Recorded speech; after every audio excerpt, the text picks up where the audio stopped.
Good morning, students. Today I'm going to teach you the next topic, capacitor. Okay, in previous class I have studied about the equipotential surface and potential energy of a dipole and many other phenomena related to potential. Okay, so इस chapter में इस class में हम करेंगे capacitor के बारे में. Okay, then what is capacitor. Capacitor क्या होता है? It is a type of device that can store charge. Okay, capacitor होती है, डिवाइस होती है जो चार्ज को क्या करती है, स्टोर करती है. अब उसके बाद आती है कैपेसिटेंस. कैपेसिटेंस क्या होती है? It is a property of capacitor. ये कैपेसिटर का एक प्रॉपर्टी होता है, एक गुण होता है. ओके, कैपेसिटर होता है एक डिवाइस होता है जो क्या करता है, चार्ज को स्टोर करता है. ओके, और कैपेसिटेंस क्या होता है, उसकी प्रॉपर्टी होती है जो अमाउंट ऑफ चार्ज बताता है, कितना अमाउंट ऑफ चार्ज कैपेसिटर ने स्टोर किया है. ओके, अब बात आती है हम चार्ज को स्टोर करने की ज़रूरत क्यों है. Why we need to store charge. हमें चार्ज को स्टोर क्यों करना है? क्योंकि we are storing energy by storing charge. अगर हम चार्ज को स्टोर कर रहे हैं तो इट मीन्स हम चार्ज की वजह से हम एनर्जी को स्टोर कर रहे हैं. Charge has electric field and electric field is a type of energy. Okay, तो हमें चार्ज को स्टोर करने की नीड क्यों है? क्योंकि चार्ज के पास क्या होता है, electric field. Charge electric field generate करता है और इलेक्ट्रिक फील्ड क्या होता है, एक तरह की एनर्जी होती है. Okay, it is a type of energy. So हम एनर्जी को स्टोर करने के लिए हम कैपेसिटर का यूज़ करते हैं. Means capacitor is a device that can store charge. Okay, अब एनर्जी देखो, जैसे हमारी इलेक्ट्रोमैग्नेटिक वेव्स होती हैं जो हमारे सेल फोन्स में यूज़ होती हैं, अदर पर्पसेस में भी यूज़ होती हैं. तो वो जो एनर्जी होती है वो इलेक्ट्रिक फील्ड और मैग्नेटिक फील्ड दोनों से मिलके बनी होती है, इलेक्ट्रोमैग्नेटिक वेव. ओके, जो हम एनर्जी यूज़ करते हैं, यूज्ड इन सेल फोन में जो वेव्स यूज़ होती हैं वो इलेक्ट्रिक फील्ड और मैग्नेटिक फील्ड दोनों की एनर्जी से मिलके बनी होती है. अब बात आती है capacitor can store the charge और energy in the form of electric field. Capacitor क्या करता है, इलेक्ट्रिक फील्ड की फॉर्म में एनर्जी को स्टोर करता है. और आप इंडक्टर पढ़ोगे, आप अल्टरनेटिंग करंट से रिलेटेड मैग्नेटिज्म में चैप्टर्स है आपकी नेक्स्ट यूनिट्स में. तो इंडक्टर क्या करता है, it is a device which store the energy in the form of magnetic field. आपने यहाँ पे डिस्कस करना है ओनली कैपेसिटर. कैपेसिटर होता है जो एनर्जी को इलेक्ट्रिक फील्ड की फॉर्म में स्टोर करता है. और इंडक्टर आएगा आगे, वो क्या होता है, एनर्जी को मैग्नेटिक फील्ड की फॉर्म में स्टोर करता है. ओके, अभी आप केवल कैपेसिटर के बारे में स्टडी करोगे जो इलेक्ट्रिक फील्ड की फॉर्म में चार्ज को स्टोर करके मीन्स एनर्जी स्टोर करता है. जो हमारा कैपेसिटर होता है वो कहाँ यूज़ होता है, कैपेसिटर होता है वो कहाँ कहाँ होता है, यूज्ड इन फैंस. जो घरों में फ़ैन यूज़ होते हैं उनमें क्या होता है, कैपेसिटर लगा होता है. सीलिंग फ़ैन होते हैं जो, उनमें क्या होता है, कैपेसिटर यूज़ होता है. एंड DSLR कैमराज होते हैं, वहाँ भी क्या यूज़ होता है, कैपेसिटर. अब बात आती है कि कैपेसिटर चार्ज को स्टोर करता है, देखो, या फिर एनर्जी को स्टोर करता है. अब चार्ज को स्टोर करने के लिए हमारे पास बैटरीज भी होती है, तो दोनों में क्या डिफरेंस है. कैपेसिटर होता है एक बैटरी होती है, इट आल्सो स्टोर चार्ज, और ये भी इस चार्ज को स्टोर करता है, दोनों ही. अब क्या इसका बेनिफिट होता है कैपेसिटर का, बैटरी से ज़्यादा क्या इसका बेनिफिट है, capacitor release energy instantly. Okay, एकदम से अपनी पूरी एनर्जी को रिलीज़ करता है. और जो घरों में बैटरी होती है या फिर कार वगैरह में बैटरी होती है वो क्या करती है, स्लोली रिलीजेस एनर्जी. ओके, जो हमारा कैपेसिटर होता है वो सडनली एकदम से इंस्टेंटली अपनी एनर्जी को रिलीज़ करता है. जैसे कैमराज में होता है, क्या होता है, जब हम फ़ोटो शूटिंग करते हैं तो क्या होता है, एकदम से पूरा शूट हो जाता है, मतलब पूरी की पूरी एनर्जी रिलीज़ हो जाती है एकदम से. तो वहाँ पे क्या लगा होता है, कौन सा इंस्ट्रूमेंट होता है, DSLR कैमराज में कैपेसिटर. ओके, सिमिलरली फैंस में भी कैपेसिटर ही होता है.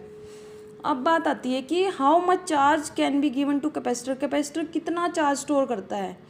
जो हमारा कैपेसिटेंस होता है वो होता है कैपेसिटर की प्रॉपर्टी होता है जो बताता है amount of charge store bye capacitor. Amount of charge stored bye capacitor. ठीक है, it is A only property, उसकी प्रॉपर्टी है कैपेसिटर की. ओके, अब बात आती है कि कितना चार्ज हम कैपेसिटर को दे सकते हैं. कोई लिमिट होती होगी कि कितना हम इसके ऊपर चार्ज पुट कर सकते हैं. अब आपको पता है, जैसे कोई स्फीयर ले लिया हमने, कोई भी कंडक्टर ले लिया ये स्फीयर की फॉर्म में, ओके, इसकी रेडियस है आर। और हमें ये भी पता है कि चार्ज हमेशा किसी भी कंडक्टर के सरफेस पे ही डिस्ट्रीब्यूट कर सकते हैं हम। Charge always distributes on the surface of conductor, ठीक है। जैसे जैसे हम चार्ज को इंक्रीज़ करते हैं, ग्रेजुअली इंक्रीज़ कर रहे हैं हम चार्ज को, इसके ऊपर स्टार्टिंग में हमने स्फीयर लिया जिसकी रेडियस है आर। अब हमें पता है हम इसके ऊपर चार्ज पुट कर सकते हैं। इनिशियली ये पुट किया हमने, फिर ये, जैसे हम चार्ज को पुट करते गए तो मीन्स क्या होता है कि हमारा इलेक्ट्रिक फील्ड, चार्ज बढ़ रहा है मीन्स क्या बढ़ रहा है, इलेक्ट्रिक फील्ड भी बढ़ रहा है, क्योंकि इलेक्ट्रिक फील्ड होता है K/Q/R², और V क्या होता है K/Q/R। तो चार्ज इंक्रीज़ हो रहा है तो पोटेंशियल भी इंक्रीज़ होगा, चार्ज इंक्रीज़ हो रहा है तो मीन्स इलेक्ट्रिक फील्ड भी इंक्रीज़ होगा, ठीक है। अभी हमने ऊपर पढ़ा है चार्ज के फॉर्म में हम एनर्जी को स्टोर करते हैं, तो एनर्जी किस फॉर्म में, इलेक्ट्रिक फील्ड की। अब यहाँ पे चार्ज इंक्रीज़ कर रहे हैं तो क्या हो रहा है, इलेक्ट्रिक फील्ड एंड पोटेंशियल दोनों ही क्या होंगे, इंक्रीज़ होंगे, ओके। अब देखो यहाँ पे बात आती है कि हम कब तक चार्ज स्टोर कर सकते हैं किसी भी कैपेसिटर के ऊपर।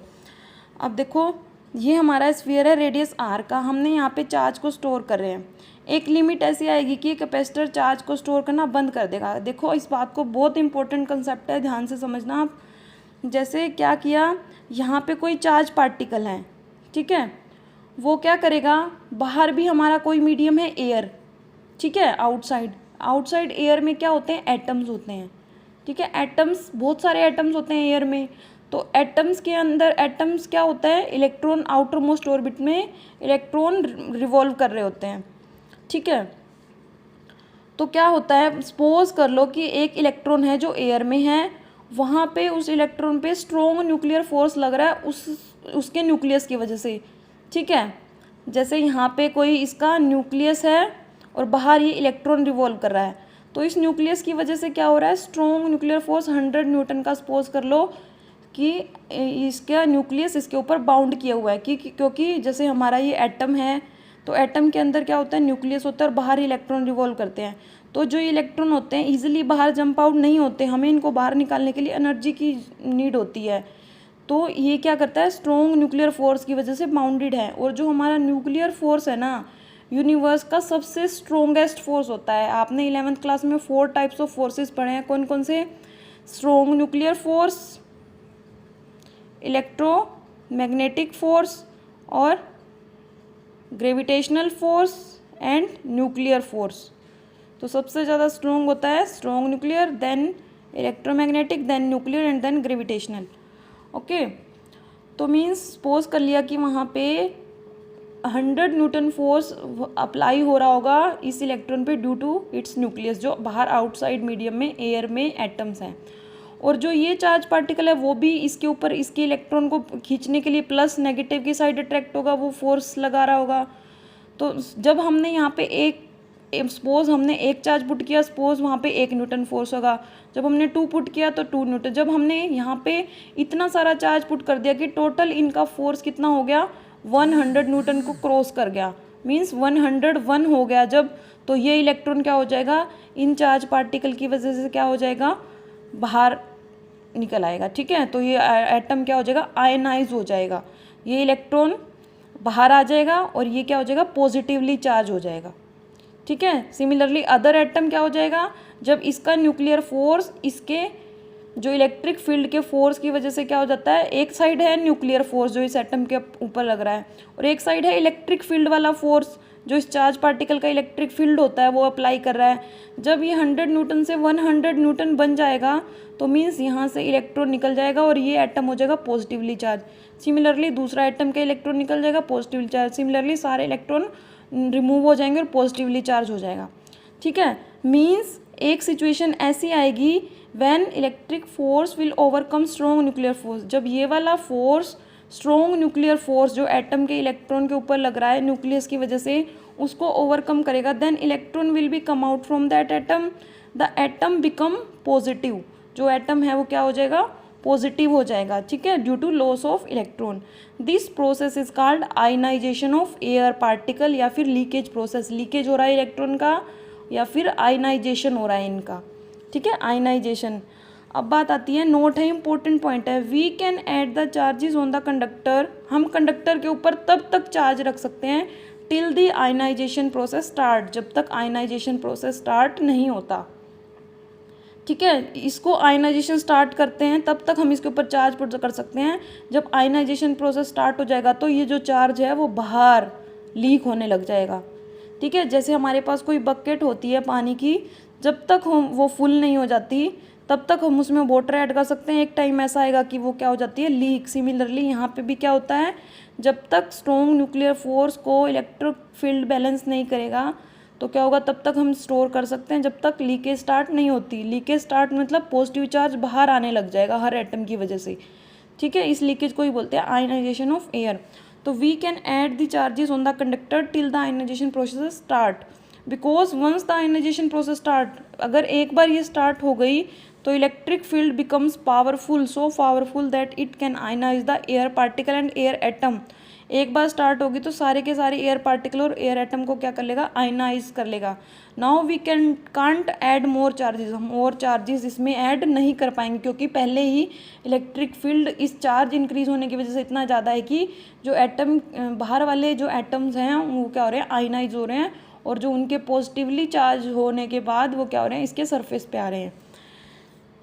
If we go for that, अगर हम ऐसा करते हैं, the leakage process will start हो जाएगी and all the charges will found in the air. अगर हम इसके ऊपर और पुट करते रहेंगे तो लीकेज इसकी स्टार्ट होती रहेगी, और जो हम अंदर पुट करना चाहेंगे वो सारे के सारे एटम्स की वजह से, एयर के एटम्स की वजह से सारा चार्ज बाहर डिस्ट्रीब्यूट होता रहेगा। जैसे मैंने आपको बकेट का एग्जांपल दिया है, हम इसके अंदर पानी डालना चाहेंगे वो नहीं होगा, सारा का सारा पानी क्या हो जाएगा, बाहर लीक होता रहेगा। सिमिलरली कैपेसिटर में एक लिमिट होती है चार्ज को क्या करने की, स्टोर करने की। अगर वो चार्ज बाहर वाले एटम की जो स्ट्रॉन्ग न्यूक्लियर फोर्स को बैलेंस कर देता है, उससे ज़्यादा हो जाता है तो क्या हो जाता है, उसके बाद आयनाइजेशन प्रोसेस स्टार्ट होती है। उसके बाद हम लीकेज प्रोसेस के बाद कोई भी चार्ज इसके अंदर पुट नहीं कर सकते। अगर हम ऐसा करेंगे तो वो सारा का सारा चार्ज बाहर लीक हो जाएगा, बाहर सरफेस पे हो जाएगा। The charges we want to put inside, जो चार्जेस हम इनसाइड पुट करना चाहते हैं वो सारे के सारे आउटसाइड आ जाएंगे। ठीक है, और सबसे ज़्यादा स्ट्रेंथ ऑफ डाइलेक्ट्रिक ब्रेकडाउन, जो हमारा स्ट्रेंथ है डाइलेक्ट्रिक ब्रेकडाउन की, वो होती है 3000 वोल्ट पर मिलीमीटर। स्मॉल रीजन है, मिलीमीटर की रेंज में है, और 1 मिलीमीटर की रेंज में कितनी वोल्टेज है, 3000 volt. Electric field of air इसकी स्ट्रेंथ होती है। जो हमारे एयर का इलेक्ट्रिक फील्ड है ना, उसकी स्ट्रेंथ कितनी है, उसको हम बोलते हैं डाइलेक्ट्रिक ब्रेकडाउन की स्ट्रेंथ है 3000 वोल्ट। ओके, इस वीडियो में हम इतना ही करेंगे। आगे है कैपेसिटेंस, वो हम नेक्स्ट वीडियो में डिस्कस करेंगे। थैंक यू बच्चे।